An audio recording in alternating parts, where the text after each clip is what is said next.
the Green Bay Packer podcast. I am not your host. I am Cortez, and I'm a critic. And today we are talking about the Green Bay Packers.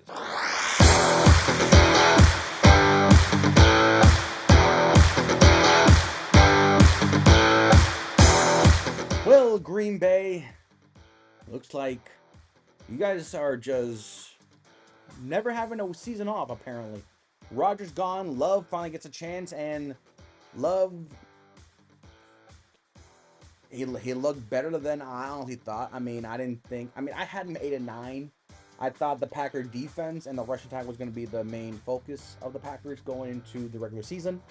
But then they started throwing the ball, and even with receivers not being 100% with health or just status, if you will, Love made them look great, and they got into the playoffs. They crushed the Cowboys, which add that to the legacy of Green Bay Dallas playoff history. Add that to it. And then they scared the bejesus out of the 49ers. Heck, both NFC North teams scared the bejesus out of the 49ers fans, players, Hall of Famers, everything. But the 49ers found a way. Now, granted, I'm trying not to be a petty man, but I love about sports is when organizations, radio stations, fan base cry and complain or just become miserable, schadenfreude when their team loses. And I'll admit there are some YouTubers and podcasters out there that when their favorite team loses, I enjoy their misery so much. But I respect them for what they've done, their accomplishment, and everything else. And I would idolize them, but I so love their misery. I love when Cowboy fans lose, when Packer fans lose. There was a Steeler fan I watch. When the Steeler loses, he kind of like goes, "Yeah, that was expected." He's no fun to make fun of. He's no fun to enjoy misery with. But Packer fans, definitely. But you guys went 9 and 8. You guys snuck into the playoffs, and unlike the Pittsburgh Steelers, you actually guys beat your opponent, scared the crap out of the 49ers, and in some instances, it probably should have been Detroit versus Green Bay for all the marbles. And boy, would the narrative been Green Bay returned with Love, or Jared is back again for round 2 in a Super Bowl. Maybe the NFC North is better than we thought they were. Maybe. I'm not going to give them too much credit, but yeah. So, your Green Bay, your best game, in my humblest opinion, is Week 13 versus Kansas City. Now, I know. There was a drop ball. I get it. I know there was a drop ball. I know. But Kansas City, you guys won the Super Bowl, so let it go. Okay? You won the Super Bowl, let it go. Yes, Tooney was offsides against other points. Yes, I know there were games you guys lost, and you're upset because 1 or 2 plays dictated the game and you got a temper tantrum. I get it. But you won the Super Bowl. You got the last laugh, so let it go. Okay? Let it go. So Green Bay beating the Kansas City Chiefs was a surprise. Sadly, not because I was happy that Green Bay won, was the Chiefs lost. And that sounds like a major disrespect to the Green Bay Packers for what they did. But as the game was going on, when it was 14-6 at halftime, I was like, seriously, Kansas City, what the hell? Green Bay is starting to pick up speed. I mean, they're at 500, or rough around 500, but you're the Chiefs. It's the same feeling they have with the Patriots, with Tom Brady. The same people they have with the Warriors. The same thing that were happening with the Yankees. When a team that you expect to be there every single year to win championships struggle with a team that's not inferior, but a team that's like, dude, they're just trying to, regroup and potentially make a run toward the end of the season. I mean, they're not a threat to you, but they're just trying to make their own way. You really should just not stop playing with your food. Stop playing down to your competition and smack the Packers in the mouth.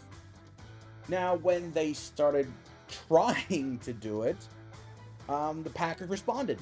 So it lets me know that they weren't just, start fast and then just hold.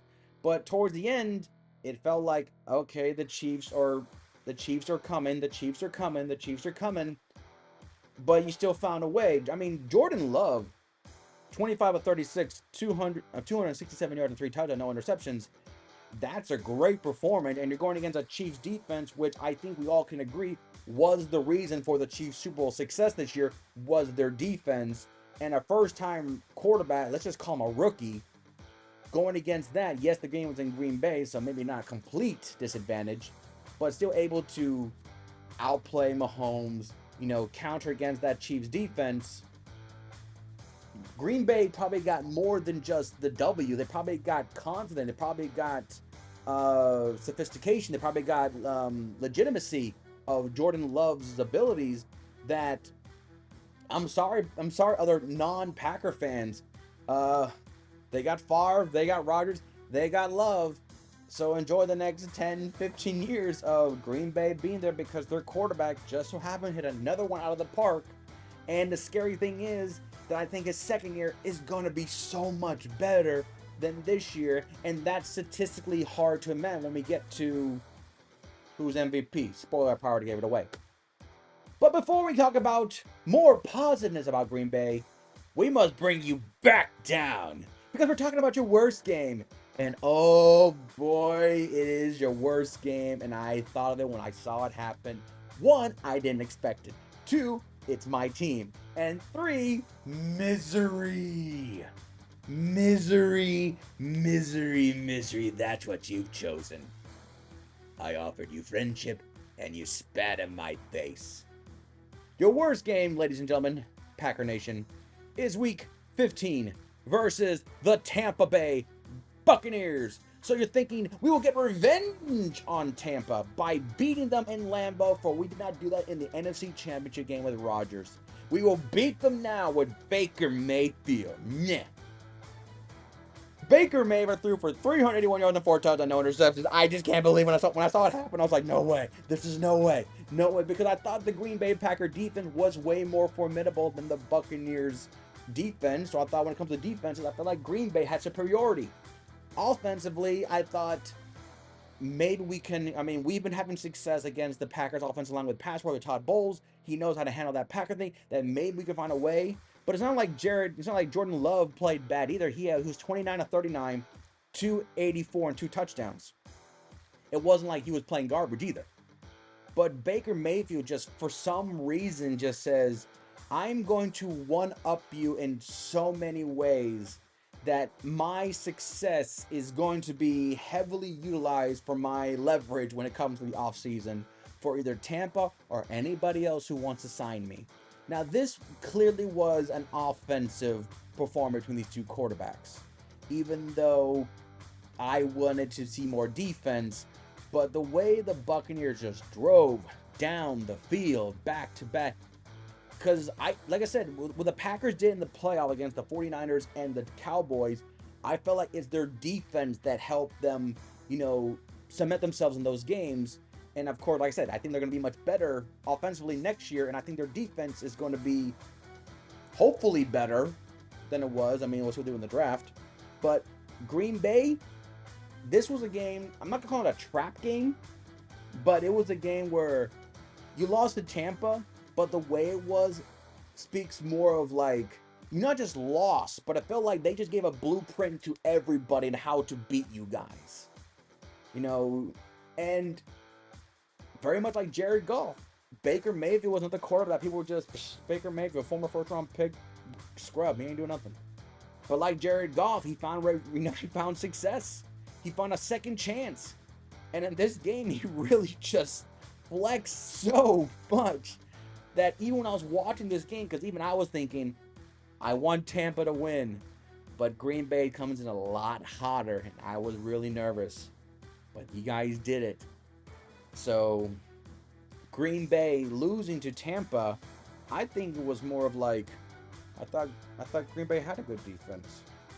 because that became the big argument was defense needs a complete rebuild. We need a new coordinator. We need a new staff. We need a new coat of paint.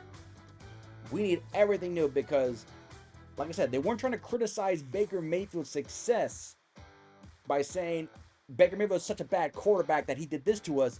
But it was just like Baker Mayfield is not a. Let's admit he's not, Mahomes, Josh Allen. So they're thinking if we go against those level quarterbacks, what Baker Mayfield did, who was basically what mid-tier, let's just say he's just in the middle of all the 32 starting quarterbacks. Just say that for the sake of argument. Can you imagine what a top 10 does? What a top 5 does? Who we're going to face in the playoff is going to do to us? So I feel like that was more of the panic of if mid-Baker did it, top 10 teams will embarrass us to submission.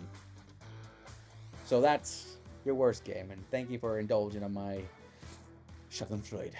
So, your MVP goes to the man who needs no love. Jordan Love is your MVP.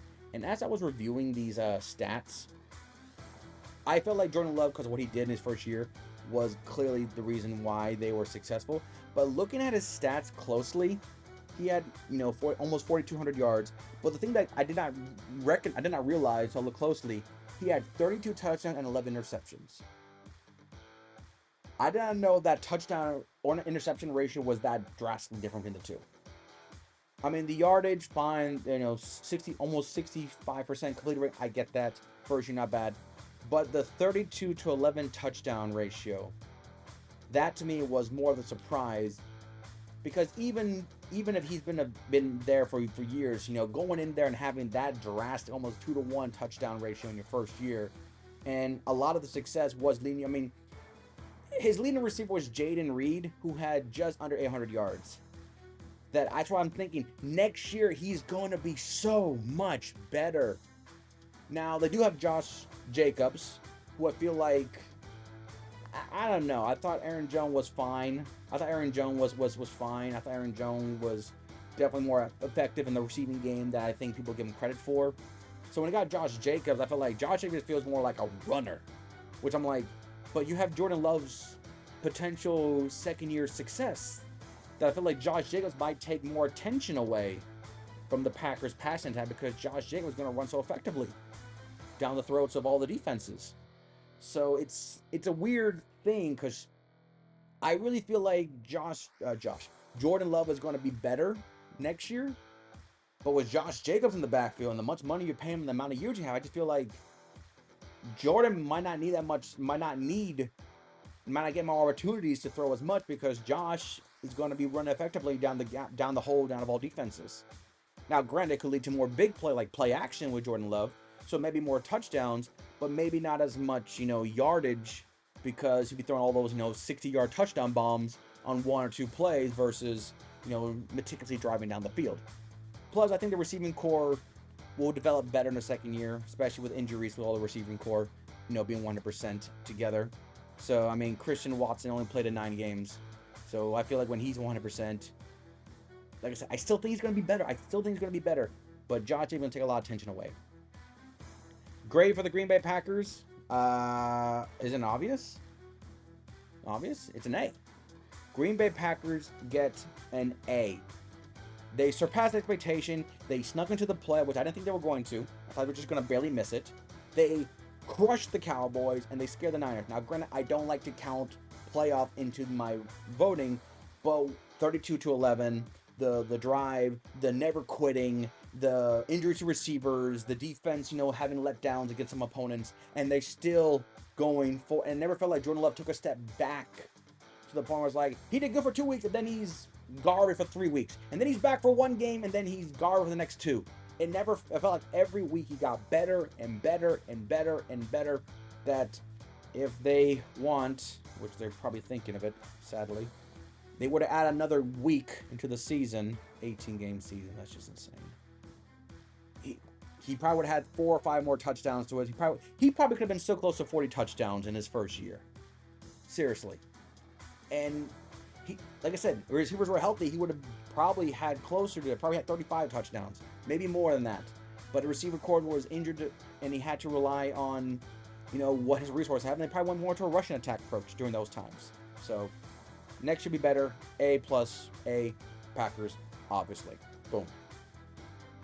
We're done with the NFC North. We have 2 divisions left, all on the West.